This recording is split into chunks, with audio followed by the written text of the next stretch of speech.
When I was young, we was wild. When I say wow, I mean wow. I since I can remember, and when I say remember, I remember things from back when I was like 2 years old, 3 years old. Always been a ghetto child. Always. I rarely ever been in the suburbs. Every now and then, family will get some suburb spots that we'll live in. Like now, yeah, my kids, they're in the suburbs now. But I was a ghetto child.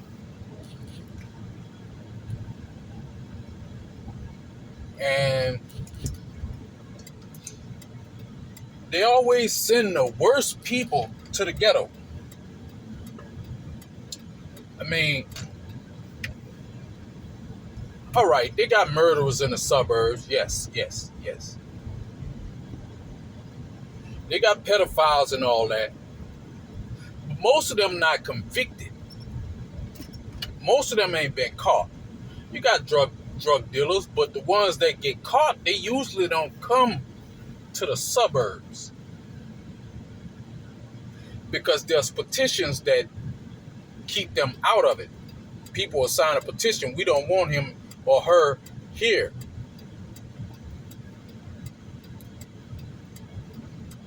I can smell weed all in my air conditioner. Somebody's smoking weed in front of me and the shit coming through my AC system. God damn. That's some strong. But you don't have all that, like the pedophiles and all that shit coming in the suburbs. But in the ghetto neighborhoods, and I'm saying ghetto for a reason because I want people to understand what I'm saying. Because I could just say the hood. But sometimes they don't get it. They flood our neighborhood with all the riffraff. The illegal aliens, send them to the ghetto neighborhoods. Pedophiles, send them to the ghetto neighborhoods. Rapers, murderers, robbers, send them to the ghetto neighborhoods. And that's what you got to grow up around. No consideration of the children. But they say, oh, we need them for work. No, we need the illegal aliens. They want you to accept them in your fucking neighborhoods. Because we don't want them. We don't know what the hell they did back in their fucking homeland. That could have been one of El Chapo fucking hitmen. But,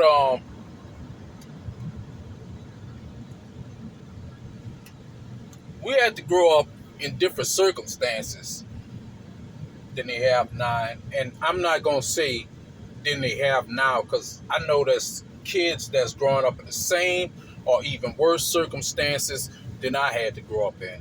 So I'm going to retract that statement.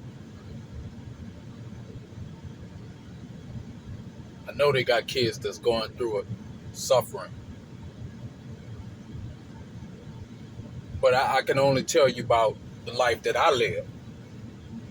I can't speak for nobody else. That's why I don't speak on people too often. I'm going to speak about what I experienced. First time I got drunk, I was 7 years old. I failed second grade because I played hooky. I had straight A's, but I played hooky. I go out to the bus stop. Grandma and Dada send me out to the bus stop. Excuse me, I burped.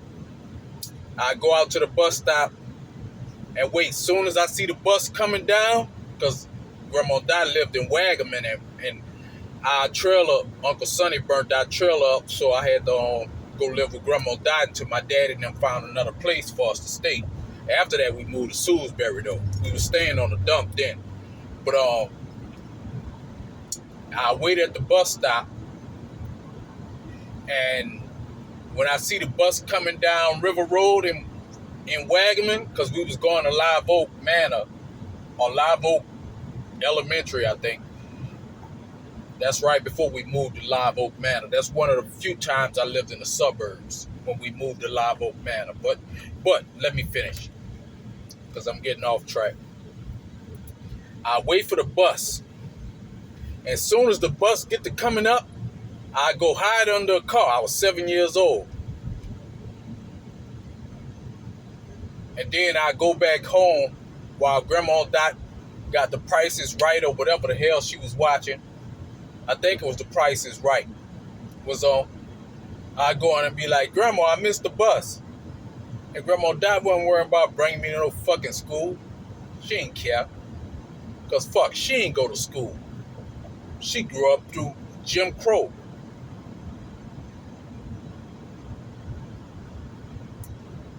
So she'll let me stay home. I go in the room and sleep. I'm going to give y'all a real bad story about that at the end of this. Tell you about something that most people don't know about me, but I'll tell it to you. And this is something that most people won't tell you. But ain't no shame in my game. If I did it, I did it. If I meant it, I did it. But yeah, you gave me that clear spot. I'm driving, so when I go to talking in traffic, y'all gotta bear with me. I'm about to burn this fucking life. Fuck this shit. I ain't about to hold me back. Yep, got it. But I kept doing that, so playing hooky. I hide under the cars and all this stuff. So I ended up missing too many days. That's why I failed second grade. Well, that summer before my report card came in and said if I passed or whatnot, my grandma M stayed on Sibley in the apartments on a dump. Well, on the A&G side. And we moved over there because that's where my mama was staying. Because Grandma Dot got tired of me always crying for my mama, because I wanted my mama. I wanted to be around my mama. What little kid don't want to be around their mama? My daddy, he was out in the streets doing whatever the freak he was doing. But I was always around mama. She'll work. She'll come home, tend to us. She did a little partying and stuff, though. As we got older, she partied even more. But back then, she ain't partied too hard. So I wanted to be around my mama. I don't want to be around Grandma Dot. Grandma Dot strict like a motherfucker. She make me kneel on rice. She walk around with a little shotgun and her guns and shit. Grandma Dot will shoot your ass. Grandma Dot ain't played. She was strict. I mean strict. You play with Grandma Dot, you might get shot. And I ain't trying to rhyme. That's the truth. Everybody knows Dorothy Ellis will shoot your ass.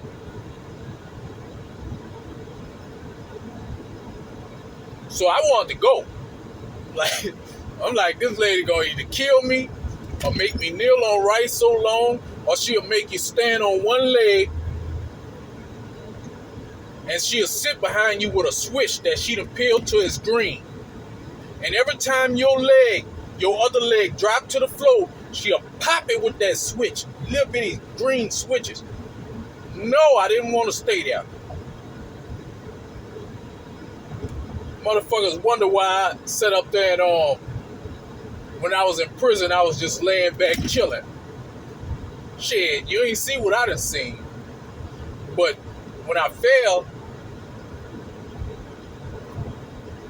my Uncle Boy, he stayed on the dump side right by Flakes.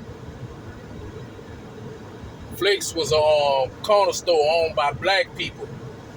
the Asian people, Joe and Mary, they bought it. You know, they sent all the Vietnamese, they sent all the foreigners into our areas that was always black owned, but they went to bringing all these immigrants in after Vietnam. That's when they started really integrating us. After Vietnam, they went to bringing all these Asians, the Vietnamese and stuff in. So they bought flakes out, closed the washerette and all this shit. But it was mostly black owned back then. Then they built that fucking jail over the because they call it the dump because they had a dump on it. It was a dumping station. But they built a police station, a substation on top of the landfill. But I went over there by boy, and shit, that was the first time I got drunk at 7 years old. He had champagne, he had him a little bar.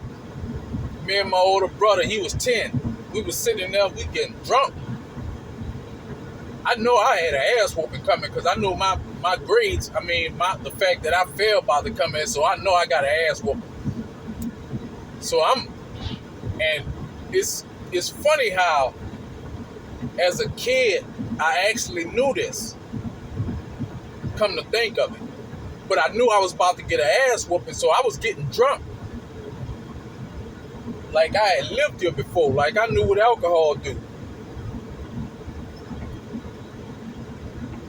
Or maybe it's because watching Grandma Dot and them when they used to have them parties at our house, and they'll bring that keg in, and they'll listen to the Wang Dang Doodle. They'll go to drinking that keg, Wang Dang Doodle, all night long, doodle doodle doodle doodle. And the old people just go to dancing and stuff.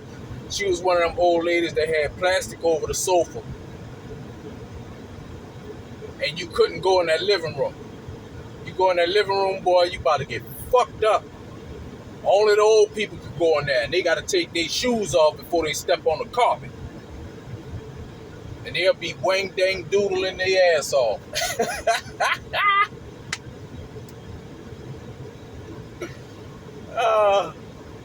I love that old lady, but she was mean as, she was mean. But that was the first time I got drunk. Then the second time I got drunk,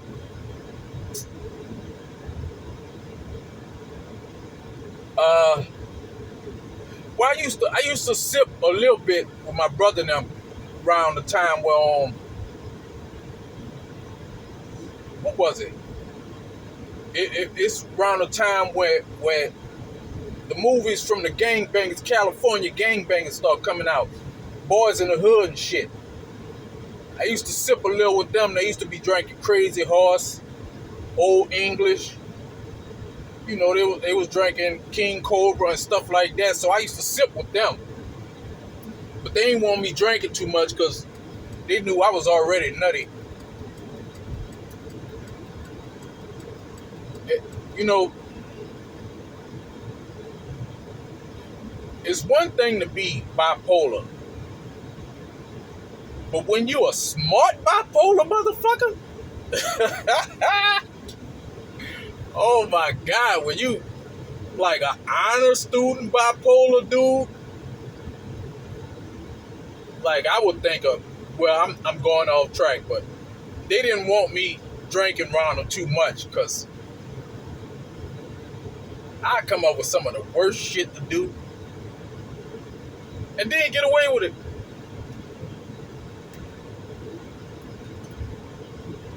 But then, the second time I actually got drunk. See, they used to let me drink a little, but I wouldn't get drunk. But then the next time I got drunk when I seen LaShawna with another dude, I think it was the Sadie Hawkins dance in high school, when I was 17. Me and my partner Brown. Brown, you remember this? We got flooded. We mixed Bacardi, and then went to drinking gin. Man, when I tell you I threw up all over the fucking place, said I wasn't gonna drink no fucking more. That was a lie. Threw up all on my fucking brand new canvas Nikes, and they was fly. They went with the shirt. I got the picture at the house. You can see it. My hand was broke at the time because that's around the time when I beat somebody up and broke my hand and thought I just sprained it, so it healed back, so they had to re-break it and I had to have surgery on it.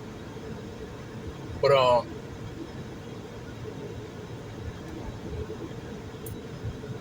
I sat up there and after that I said I ain't gonna drink no more. I started smoking weed. And I used to make fun of people who smoke weed. I'm like, you on that dope. You ain't nothing but a dope addict.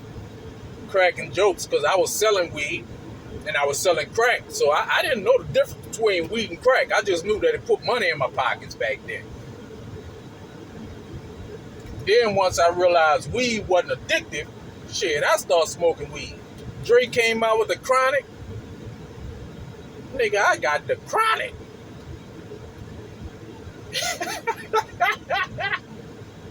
Let me hit this shit and see what it tastes like. Then I started back drinking. We had moved to Kenner in Susan Park. And I started drinking heavy in high school. We stayed flooded. Me and Brown used to have Alizé, Hennessy. We was drinking everything. We used to go to Winn-Dixie and just pick a different liquor just to see how it tastes. Start getting real flooded till it became a habit, an everyday habit. To where Brown wouldn't drink, I'd still be drinking. Brown would stop drinking. Brown wouldn't have no drink. Shit, I got me some Grey Goose. I'm getting drunk. Still function. That's the fucked up part. Most people don't realize. I be drunk around them just like today. Well, not today because I'm not drinking today. I've been sober for almost 2 weeks now. I'm working on it and I'm heading to a Alcoholics Anonymous meeting right now. I'm proud of myself. But I would get flooded back then. When I tell you flood, boy, y'all think Katrina did something to New Orleans. Nigga, I was flooded and was staying right there by you, won't wave. You would think I'm sober. And then by me being bipolar, you can't tell if I'm drunk because if I talk crazy shit, you would think that this nigga just crazy. Which I wasn't crazy. I'm bipolar. Bipolar is not crazy. It's just that your emotions are at the extreme. If you're happy, you're real happy. If you're sad, you're real sad. Blah, blah, blah, blah, blah. But I was drinking real heavy. And I was smoking weed real heavy back then too. I ain't smoking a long time. I can't tell you what weed feel like, to be real with you. But one thing I can say, to all the youngsters out there that's gonna hear this, laugh now, cry later. And that go with everything. You think because you got that gun and you been shooting at people, laugh now, cry later. Think you got that money, you getting drunk, laugh now, cry later. Think you got all that weed and all that shit, laugh now, cry later. Or you smoking all that nicotine, laugh now, cry later. You got that money for that dope, laugh now, cry later. Or you got all them women that you hitting without no condom, laugh now, cry later.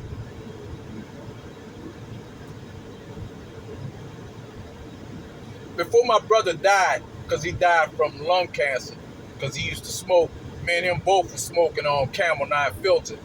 He told me while I was in prison before he died, he said everything in moderation. I understood him, but I didn't think he was going to die, so I was doing my, I was on my thug bizzle. When he died, it broke my fucking heart. I gotta stop and get gas. Shit. Stop it here. Fuck. But I kept drinking, man. And I kept drinking, and when I was in prison, when my brother told me everything in moderation, I ain't even have no taste for alcohol. Alcohol was the last thing on my fucking mind. I was more into sweets. You give me some Jolly Ranchers and some coffee and shit, I'm good. I'm wonderful. Damn, they got every fucking car in America parked in this. Nah, I'm gonna get gas somewhere else. I ain't about to fuck with this.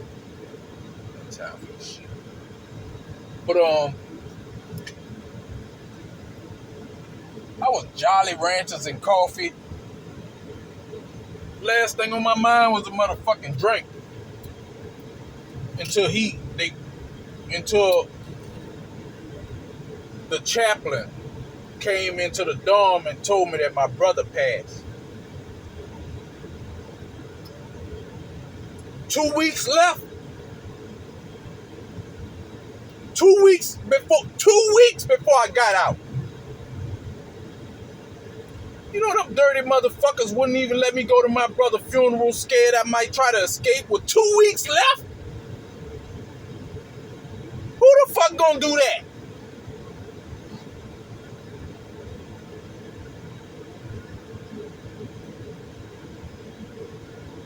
But he told me everything in moderation. That was some of the last words he told me. When he died, I got the taste for alcohol again. I just started thirsting. All I could think about is the fucking drink. I'm sitting in the fucking jail, in that fucking dorm block. Or rather, I'm sitting in the dorm. I'm saying this shit wrong. I'm sitting in the dorm, and all I could think about is as soon as I get out, I'm going to get me a fucking drink. Got out. My grandma M, she was about to die. I told her after my brother died, I say, old lady, you better not go nowhere until I get home. And she said, I am Andy, I'm gonna be here. That was Grandma M. And she stayed. She stayed. But first thing I did when I got out, went and got me a drink. Got me a cigar and a drink. My mom and them bringing me home. I'm sitting in the back seat of the car, smoking a cigar and drinking a pint of Taka vodka. No, I think I got Grey Goose. I think it was Grey Goose. Because I ain't buy nothing cheap back then. But I know it was vodka. And I was sitting in the back just thinking about where my life about to go.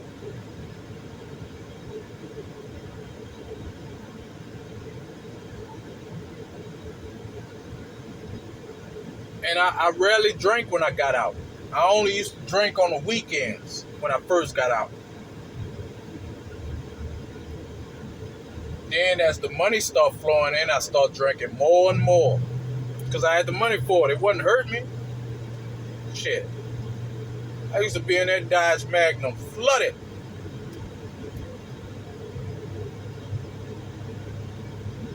Riding around, tore up. Laugh now, cry later.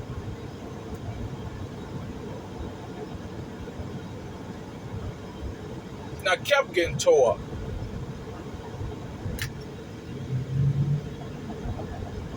Then when COVID hit and they shut everything down, they shut the job down,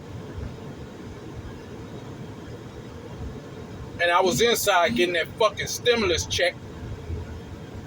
And I ain't have nothing to do. I couldn't go no fucking well. Everything shut down.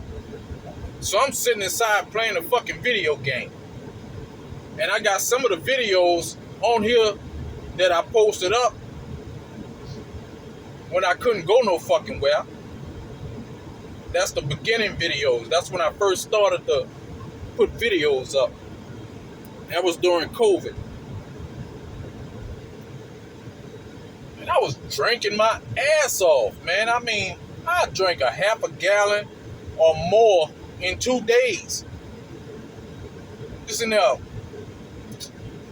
flooding my brain. What a cheap ass in. I'm gonna pay that. But I was just flooding my fucking brains.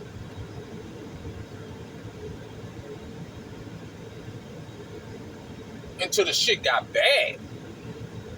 Like, I don't throw up. Alcohol don't make me throw up, and I don't wake up with a hangover. Unless I drink brown liquor. If I drink vodka, shit, I wake up like nothing. I go to work. See, I'm a functioning alcoholic. I'm one of them dudes that'll get flooded, go to work the next day, I'll perform damn near everybody all the people that do my job, I'll be running circles around their fucking ass when I feel like it. Now I'm getting old, so I don't run circles around the youngsters like I used to. I mostly I mostly direct them to what need to be done. But around that time, man, I run circles around you, man. I remember this white dude, George could tell you about it. White dude said I could catch a rabbit. I move so fast. I be all over the place doing everything. And woke up drunk, just as drunk as I was when I went to sleep.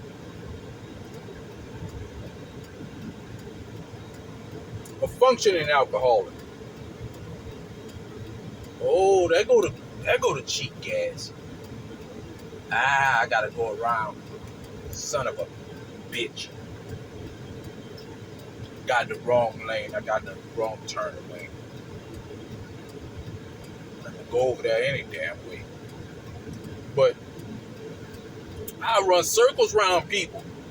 And then I start noticing that if I wasn't drinking, like, I was starting to stop drinking. Like, this shit boring. I'm sitting inside. You can't go no fucking where except the grocery stores.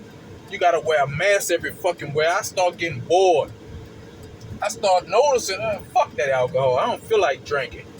My body will shake. I get the shakes. I can't even fucking drink a cup of water without holding it with 2 hands. Like, what the fuck is going on? I talked to my doctor about it, and she explained it. Oh, that's the alcoholic shakes. I'm like, alcoholic? I ain't no alcoholic.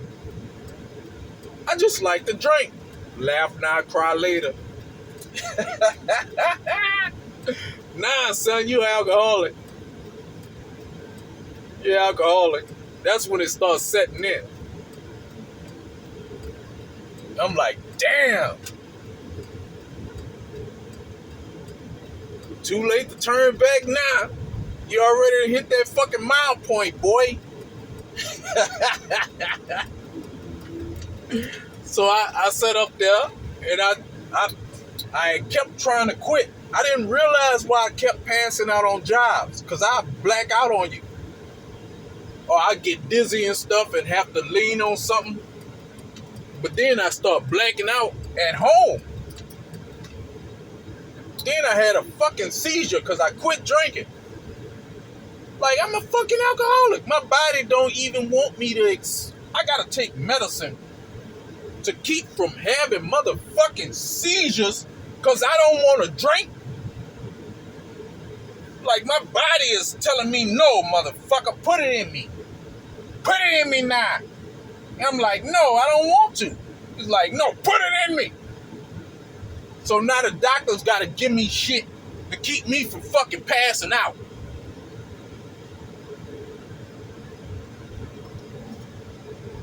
Laugh now, cry later. I know a lot of people wondering where I'm going with this, but I done already went there. Laugh now, cry later. Now I'm going to Alcoholics Anonymous because I want to be around people that is going through the same things I done been through. And that's actually trying to quit. I'm not going because it's not court ordered or anything like that. This is my choice. This is all my choice. I ain't asked nobody for no fucking... there ain't no court shit or nothing like that. Court ain't got to tell me shit. Because I run my life. I don't give a fuck if I'm wanted. If I don't want to do it, I ain't gonna fucking do it. I don't care if I'm in prison. If I don't want to do it, I ain't gonna do it. Mace me and beat me, motherfucker. I don't give two fucks.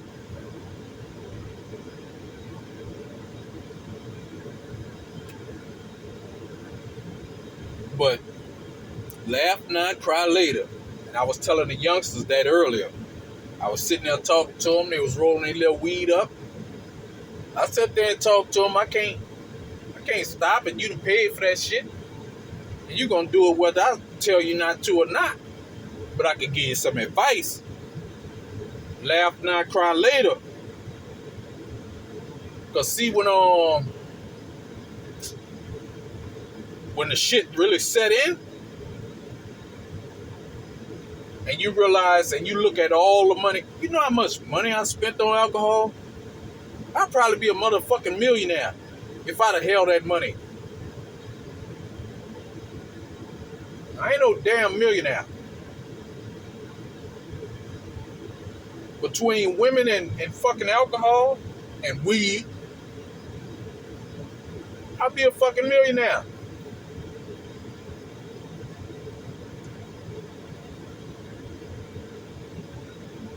I ain't gonna count the clothes because I like my clothes.